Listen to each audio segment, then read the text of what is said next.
Hi, I'm John McAuliffe, Chief Marketing Officer of VFM Leonardo, and welcome to VTV. VTV has been produced for hotel e-commerce, marketing, and sales professionals to provide insights, knowledge, and learning from industry experts on how to extract more value from a hotel's presence on the internet. Each week, I will interview an industry expert on a single topic. We have discovered many of these topics from industry people like yourself and encourage you to let us know if there are additional topics you would like us to cover on future episodes of VTV. You can email us at vtv@vfmleonardo.com and make your suggestion anytime. Welcome to today's episode. Our topic today is, what is the successful hotelier focused on? With me today is Jeff Higley. Jeff is the editorial director at hotelnewsnow.com, which he recently launched for Smith Travel Research. He is immersed in the latest news and trends in the worldwide hotel industry and speaks with executives at hotel management companies to get their first-hand perspectives on what's happening in the industry. Jeff, thank you for joining us on VTV, and welcome. John, it's certainly my pleasure to be part of this, and thanks to you and to VFM Leonardo for inviting me. You're welcome. Our first topic, or our topic for today, is a pretty big topic. What is the successful hotelier focused on? That's a pretty large question. So let's try to get into what I'm talking about with that. Everyone knows that the industry currently is experiencing some challenges.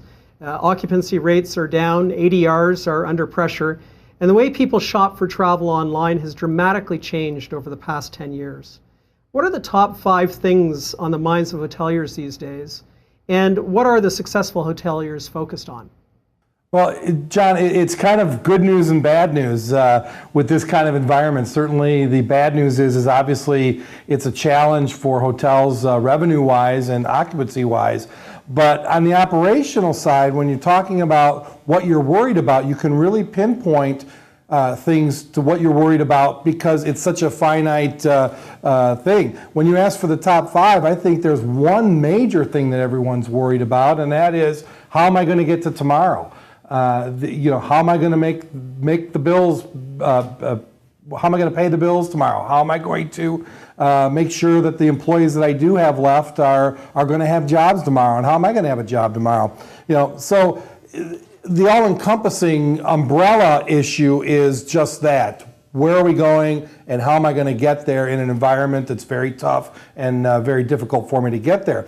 Now, there are some underlying factors of which I touched on, including that whole HR issue in which every day hotel owners, operators are coming in and going, gosh, I hope I don't have to lay off anyone else today. There's been a large number of layoffs in the hotel industry, just like every other industry around the world, really.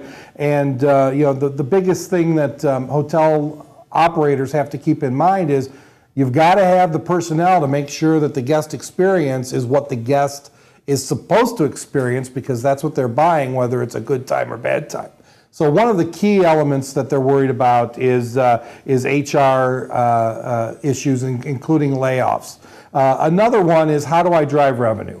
That's the age-old question in the hotel industry, which is so competitive. And it's a street corner business, and when a new hotel opens up across the street or on the other side of the corner, the issue isn't any different than what it is now, and that's, how do I attract guests? How do I make money? How do I drive revenue? And how do I make a profit for my owner? So that certainly is keeping hotel operators awake at night, considering the fact that occupancy has had such a dramatic drop in the past year, and that there's only a finite number of travelers that you have to draw from. But the most top of mind thing for hotel operators today is strictly the business environment at hand. It's not only how am I going to make money, but how am I going to spend the money that I do have wisely, and how do I get through this environment so that we live to see the day when the rebound comes. And whether that's 3, 6, 9, 12 months from now, these hotel owners and managers are focused on making sure that they have the best situation they can for when that time comes. Jeff, you talked about keeping a focus on costs and not letting those actually get in the way of delivering guest experience as well.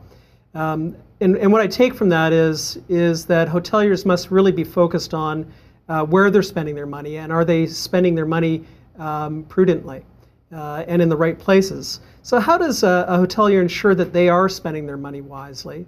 And how do they know if the activities that they're spending their money on are truly returning investment dollars to them? Well, that's probably the million-dollar question in the hotel industry. Even companies and managers who think they're doing the right thing, may not be doing the right thing in the eyes of their owners. A classic example is what happened out at the Four Seasons of area in California, in which the owner just told Four Seasons, "We don't like the job you're doing anymore. You need to leave. We're going to get a different management company in place." So certainly that fight is still ongoing, whether Four Seasons continues to manage that or not. But I think the fundamental there is key, is you've got to be in tune with your owner. You've got to know what you're doing and how it plays into their plans, because certainly they're the ones that call the shots. So by certainly having the right tools in place to ensure that that you're spending money. If you need an asset manager, if you need an extra revenue manager to ensure that the money's going into the right spot. How do you figure if your ROI is the appropriate level? Well, I guess the bottom line to that is if you're making money in this environment, or to put it another way, I guess, is if you're not losing as much as your neighbor, because in many ways you've got to keep up with the Joneses. So therefore, you're spending your money right if you're still offering the same services that you were offering before this recession, but obviously with less people or with fewer people. So knowing that your guests are coming back, the guests that are out there, getting those repeat guests to book again in a short window, having additional revenue generated from your ancillary products such as your restaurant or your spa or the other amenities that your hotel offers is a key element to this. And you can track that, and hotel operators do track that to know whether they're performing at the level that they need to be. But fundamentally, it still goes back to making sure that your owner is happy.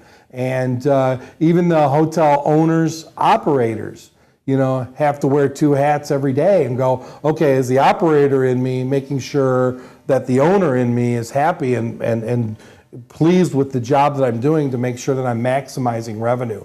But it does come down to, in a situation like this, that there are tools out there are companies out there that can help you.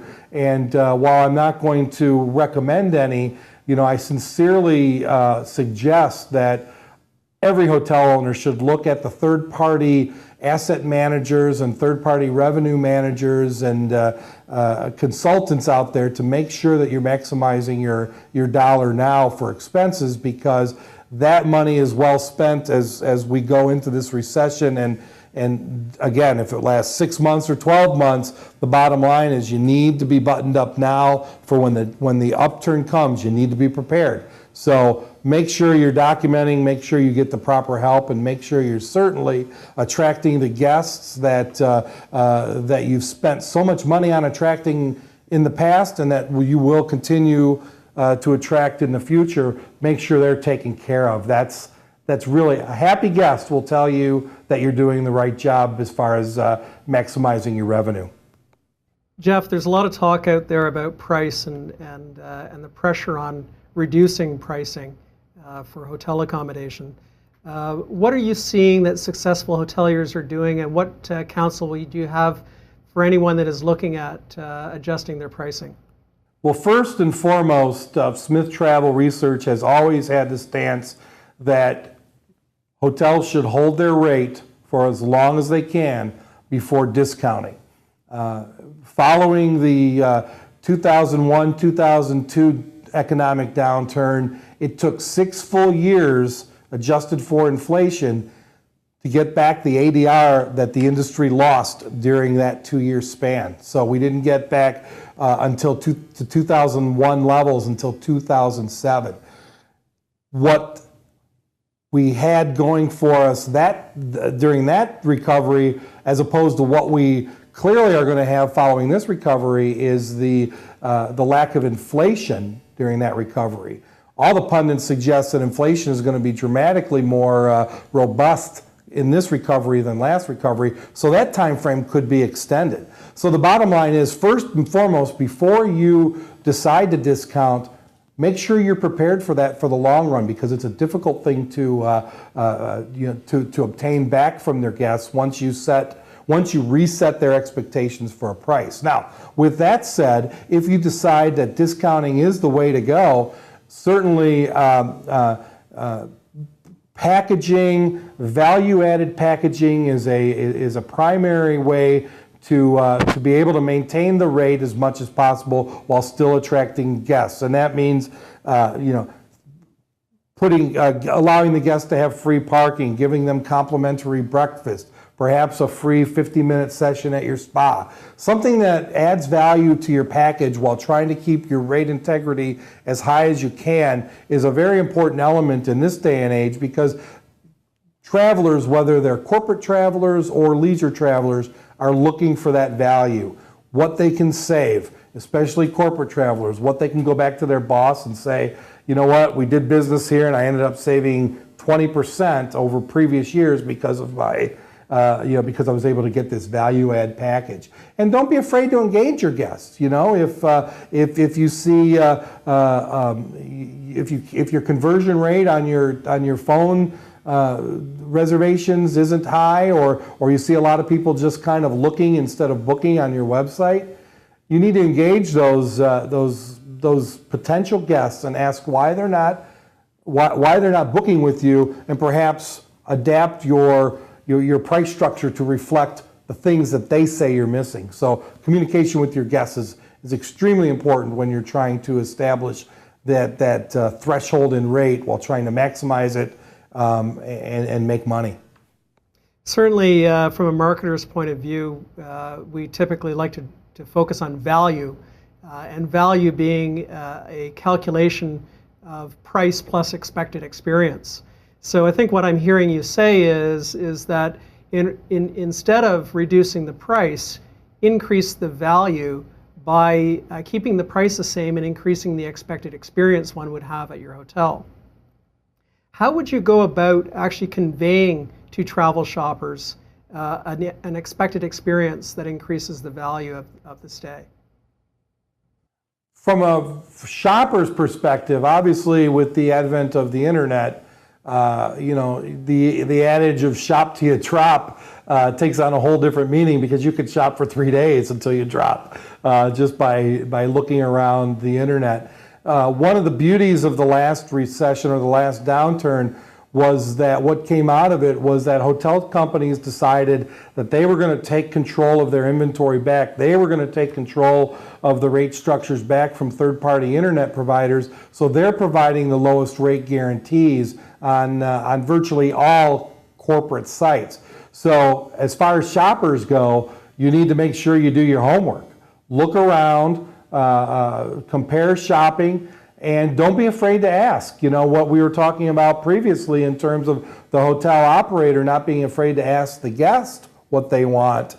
The guest shouldn't be afraid to ask the hotel, well, you know what, I'd prefer to have this, and I'm thinking of booking here, but could you throw in a breakfast? What kind of packages do you have that allow for free parking and maybe that spa treatment that I've been asking for? So the bottom line to the shopper is compare, because there are plenty of deals out there, and the only way you're going to know about it is by doing your homework. Jeff, thank you for joining us today on VTV. We appreciate you sharing your thoughts and your insights with us. Well, John, it's been my pleasure, and I look forward to working with you in the future. To all the viewers out there, be sure to visit vtv.vfmleonardo.com and post your comments. Tune in next week for more from another industry expert.